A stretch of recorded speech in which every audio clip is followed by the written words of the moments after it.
జూబ్లీహిల్స్ ఎన్నికల్లో కాంగ్రెస్ పార్టీ ఓడిపోతేనే తెలంగాణకు నిజమైన స్వాతంత్ర్యం వస్తుందనే భావన అందరిలో నెలకొందని మంతని మాజీ ఎమ్మెల్యే పుట్ట మధుకర్ అన్నారు. జూబ్లీహిల్స్ ఎన్నికల ప్రచారంలో భాగంగా మంగళవారం బీఆర్ఎస్ పార్టీ పెద్దపల్లి జిల్లా అధ్యక్షుడు మాజీ ఎమ్మెల్యే కోరకంటి చందర్ ఆధ్వర్యంలో జూబ్లీహిల్స్ నియోజకవర్గం రహమత్ నగర్ డివిజన్ 161, 162 బూతులో జరిగిన సమావేశంలో ఆయన మాట్లాడారు.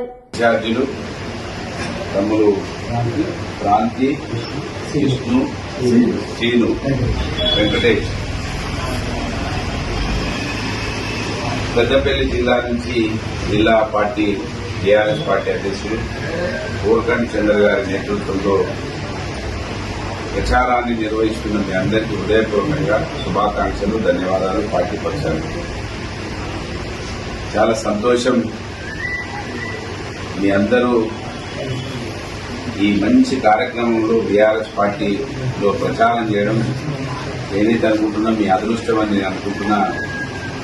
భారతదేశ స్వాతంత్రంలో పాల్గొన్న వాళ్ళు ఎట్లయితే గుర్తుంటారో, తెలంగాణ ఉద్యమంలో పాల్గొన్న వాళ్ళు ఎట్లయితే గుర్తుంటారో, ఇవాళ మీరు జూబ్లీహిల్స్ ఎన్నికలలో పనిచేసే వాళ్ళు అదేవిధంగా గుర్తుంటారు. ఎందుకంటే ఈ దేశానికి పట్టిన శని కాంగ్రెస్ పార్టీ, మరీ ముఖ్యంగా తెలంగాణకు పట్టినటువంటి అన్ని చీడపుడు కావచ్చు, శని కావచ్చు, అన్ని కూడా కాంగ్రెస్ పార్టీ. ఈ కాంగ్రెస్ పార్టీ జూబ్లీ హిల్స్ ఎన్నికలలో ఓడిపోతే నిజమైన స్వాతంత్రం తెలంగాణకు వస్తుందనేది తెలంగాణ రాష్ట్రంలో ఉన్న ప్రతి గడప, ప్రతి పల్లె, ప్రతి ఇంచు కూడా, భూమి కూడా చూస్తూ ఉన్నది కాంగ్రెస్ పార్టీ ఖతమైపోవాలి.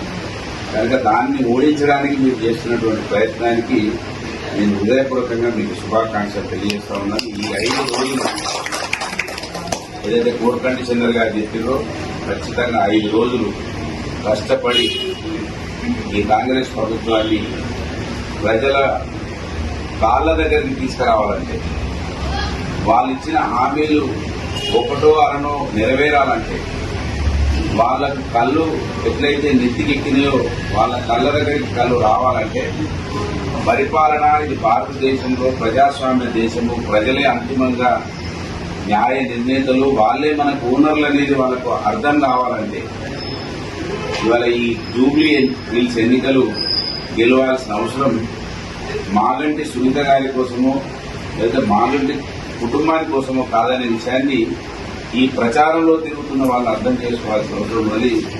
ప్రతిరోజు సోషల్ మీడియా చూస్తూ ఉన్నారు, టీవీలు చూస్తూ ఉన్నారు, జూబ్లీహిల్స్ లో ఏం జరగబోతా ఉన్నది కళ్ళతోటి చూస్తుండగా, చెవులతోటి వింటుండగా వాళ్ళు మోసాలు చేస్తా ఉన్నారు, అబద్దాలు ఆడుతూ ఉన్నారు కాంగ్రెస్ పార్టీ వాళ్ళు.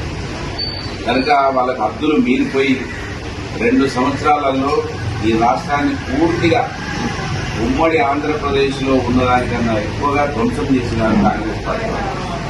కనుక మీరు చాలా సంతోషంగా ఏదో ఎవరో పిలిచిరనో ఎవరికో కనబడాలనో కాకుండా వచ్చిన వాళ్ళు అసలు ఎందుకు మనం ఈ పార్టీలో తిరుగుతున్నాం, ఎందుకు ఈ పార్టీకి ఓట్లు వేయాలని చెప్పాలనేది మీరు కూడా 5 రోజులు కొంచెం గట్టిగా కష్టపడాలని మిమ్మల్ని వినయపూర్వకంగా కోరుతూ, మా తమ్ముడు బాను ఇక్కడ ఉంటుండడము, వారితో కలిసి ఇక్కడ మీతోటి 2 రోజులు ప్రచారంలో పాల్గొనే అవకాశం నాకు రావడం నా అదృష్టంగా కూడా భావిస్తున్నాం.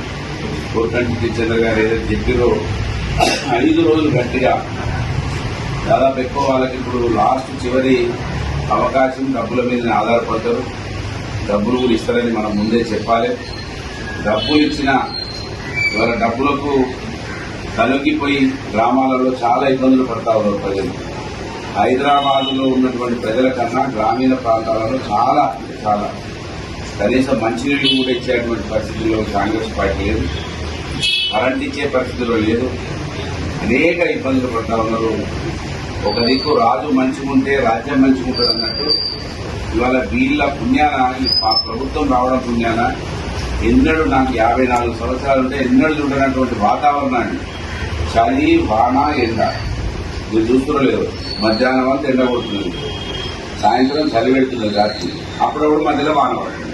ఇంత దౌర్భాగ్యమైనటువంటి వాతావరణాన్ని కూర్చుంది. ఎందుకంటే రాజు ఆ విధంగా కూర్చొని ఉన్నాడు కనుక అరిష్టం జరుగుతూ ఉన్నది రాష్ట్రానికి. ఈ విధంగా మీరు అన్ని ప్రచారం చేయాలని మిమ్మల్ని కోరుతూ, నాకు ఈ అవకాశం ఇచ్చిన పెద్దలు కోరకంటి చంద్ర గారు, మా తమ్ముడు మాసినేని భాను గారికి హృదయపూర్వకంగా ధన్యవాదాలు. మీ అందరికీ కూడా శుభాకాంక్షలు.